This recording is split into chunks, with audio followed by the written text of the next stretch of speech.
Olá pessoal, eu sou o Austin e bem-vindos ao Além do Crepúsculo. Pois é, minha gente, aconteceu o seguinte, esses dias eu encontrei um amigo meu, ele é professor de história, tá? E também é aficionado em histórias em quadrinhos como eu, né? E a gente conversando, começou a falar sobre Frank Miller e Alan Moore. E ele disse para mim que ele não gosta do Frank Miller, porque o Frank Miller é muito down. Foi a expressão que ele usou, né? Quer dizer, muito para baixo, né? Já o Alan Moore, ele acha o Alan Moore mais sutil, entendeu? Pega mais leve, não é? Nas suas narrativas. E aí citou como exemplo o Cavaleiro das Trevas, né? Que ele diz que o Batman tá ali assombroso, né? Aquele Batman obcecado, sabe? Obstinado, violento, sabe? Agressivo. E citou a piada mortal, entendeu? Dizendo que a piada mortal ela é mais leve, ela é mais sutil, né? Cavaleiro das Trevas, né? Tá? Esse é o Cavaleiro das Trevas do Frank Miller, tá bom? E a piada mortal, né? Que ele diz que é mais leve, né? Até o colorido da piada mortal, tá vendo? É mais bonito, são as cores mais alegres, tá vendo? Pois é, então eu queria conversar com vocês sobre isso, né? O que eu penso disso exatamente. Bom, em primeiro lugar, eu costumo dividir os quadrinhos, né, em dois momentos. Tá? Então, antes de Frank Miller, né, sobretudo o Cavaleiro das Trevas, que é a obra máxima dele, e depois de Frank Miller. Tá? Quer dizer, não que antes do Frank Miller não houvesse nada de interessante. É claro que existia, né, gente? Existia toda uma galera aí, todo um pessoal aí, uma gama de artistas do mais alto calibre. Então a gente tinha aí o Jack Kirby, tinha o Stan Lee, né? Tinha o Dick Giordano, tinha o Dennis O'Neil, o Neil Adams, né? Toda uma gama de artistas aí do mais alto calibre que criaram e produziram muita coisa, né? E mudaram muita coisa, entendeu? E que influenciaram toda uma indústria, não só de histórias em quadrinhos, como até do cinema, né? Hoje o cinema bebe muito, né, do poço das histórias em quadrinhos.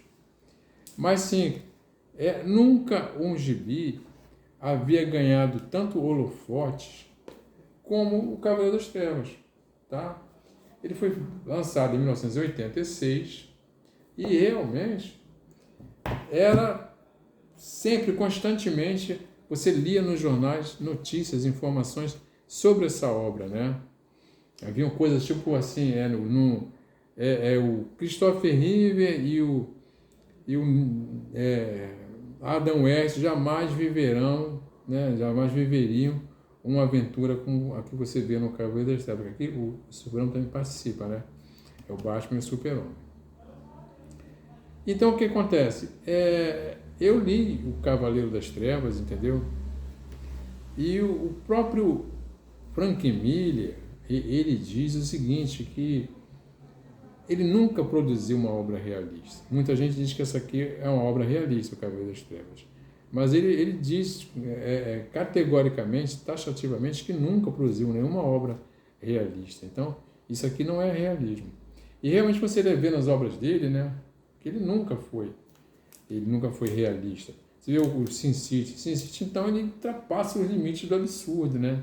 Os personagens dele levam centenas, dezenas de tiros e não morrem, continuam de pé. Mas Sin City também é uma obra maravilhosa, um trabalho maravilhoso dele. Que ele alega que viveu os melhores momentos da vida dele produzindo a série Sin City. Eu já comentei aqui com vocês e em algum momento eu vou voltar a comentar. Tá legal? Então ele nunca foi realista.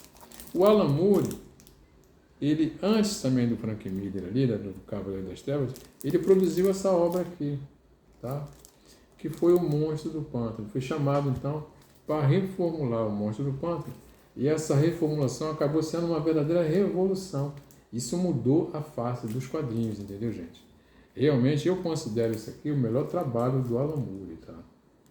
O Frank Miller também tinha feito uma coisa parecida com o Demolidor, né? Tá? O Demolidor estava com baixas vendas ali também nos anos 80. E ele assume o título e produz uma das melhores fases do Demolidor. Também nada de realismo havia aqui, tá? Realmente ele nunca produziu nada de realista, tá? E aí, no mesmo ano em que o Cavaleiro das Trevas é lançado, o Alan Moore lança essa obra aqui, ó, que é o Watchmen, né?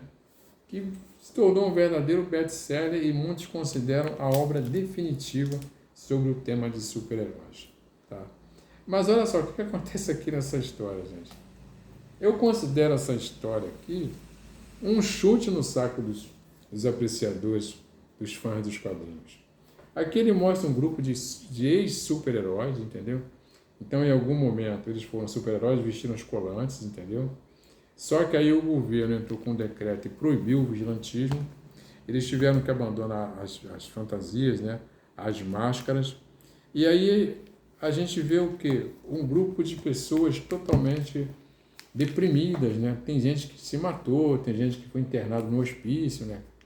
E alguns ficam ali se lamentando, eu fico lembrando daquela época, me dá saudade, mas aí por outro lado eu me sinto tão infantil, né, botando aquelas roupas. Ou seja, o cara está dizendo pra gente que essa coisa de super-herói, né, é coisa de criança, entendeu? Não é coisa de adulto, né? Quer dizer, é como você lê histórias em quadrinhos de super-heróis, é uma maneira de mostrar que você não é tão adulto assim, entendeu?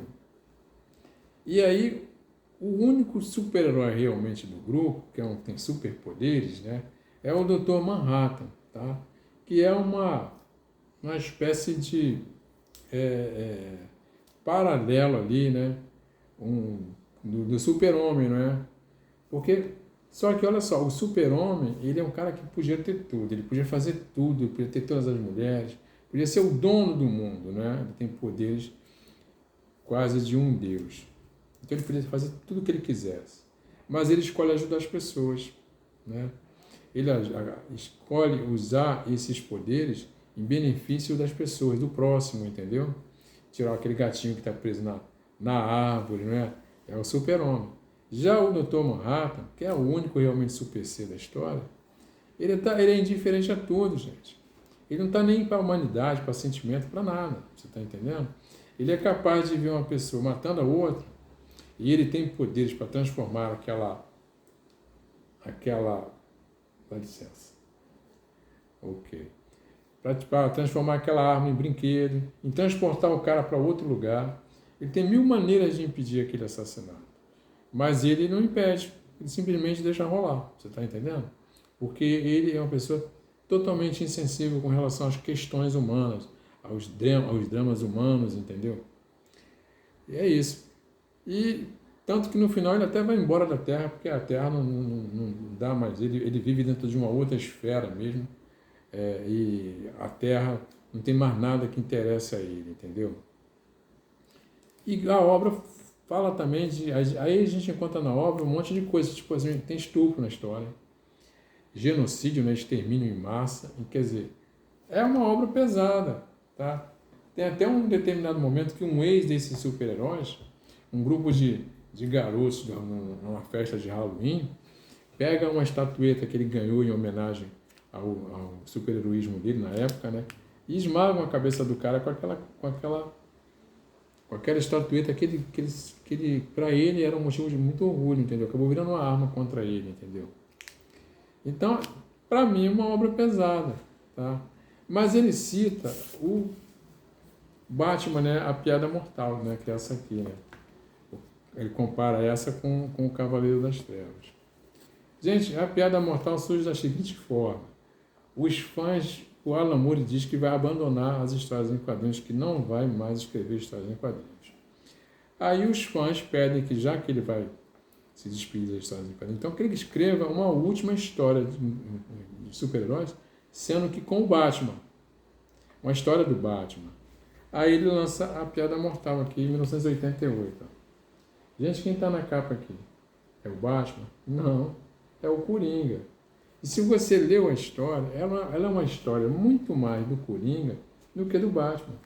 O Batman aqui, gente, ele é coadjuvante o tempo inteiro, sabe? Ele é quase como uma mariposa dando voltas em torno de uma lâmpada, entendeu? O Coringa, a história, ela é do Coringa. E assim, o que a gente tem aqui? Aqui a gente tem homicídio, olha só, os crimes previstos no Código Penal. Tem homicídio, tem lesão corporal, né? Ele aleja a Bárbara Gordon, né? Ela fica paralítica. Tem sequestro, tem cárcere privado, tem tortura de idoso, tudo isso nessa obra aqui.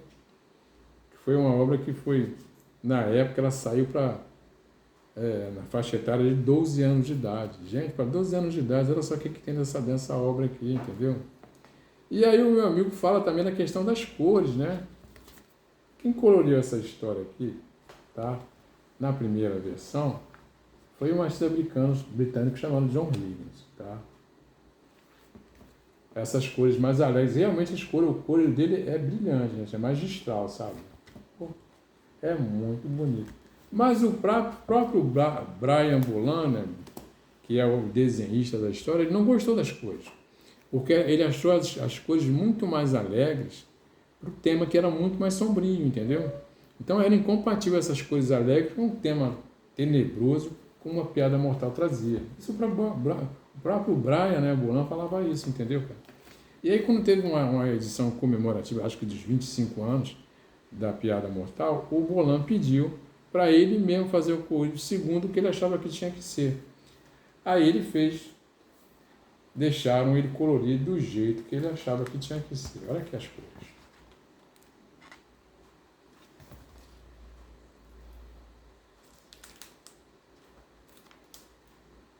Olha só as cores do Brian Bolander para a história.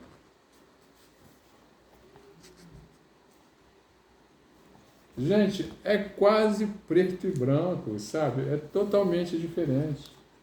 Realmente ele usa aqui cores muito mais, cores frias, né? Que é muito mais compatível com a proposta da obra. Então essa obra aqui não tem nada de sutil. Ela é muito mais pesada que o Cavaleiro das Trevas. Com certeza, entendeu? Então dizer que o Frank Miller é dull e o Alan Moore é sutil, gente, não tem nada de sutileza. Até existe a sugestão aqui de um estupro, né? Porque quando ele atira na Bárbara Gordon, ela fica paralítica, né? E aí ele tira umas fotografias dela, tirando a roupa dela, aquela coisa toda, para poder torturar o comissário Gordon. E a impressão que a gente tem é que ele realmente, nesse momento, ela teria sido estuprada, entendeu? Por ele, né? Aliás, o Alan Moore vira e mexe, ele fala nesse tema de estupro, entendeu? Foi assim na Liga Extraordinária, né? Com a Nina Murray, e em diversas outras obras dele, a questão do estupro é tema, entendeu?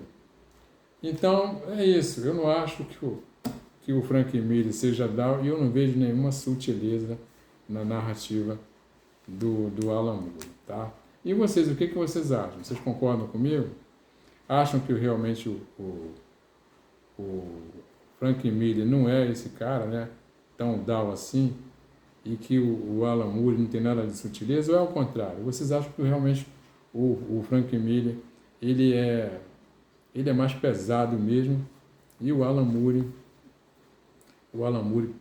pega realmente leve? Não sei. Dá a opinião de vocês aqui no comentário aqui embaixo. Eu gostaria de ouvir a opinião de vocês, tá? Bom, se esse vídeo serviu para alguma coisa, eu peço que vocês se inscrevam no canal, me sigam no Além do Crepúsculo, deixa aquele like para mim, não esqueçam de compartilhar com o mundo, e como eu sempre digo, a gente volta a se ver.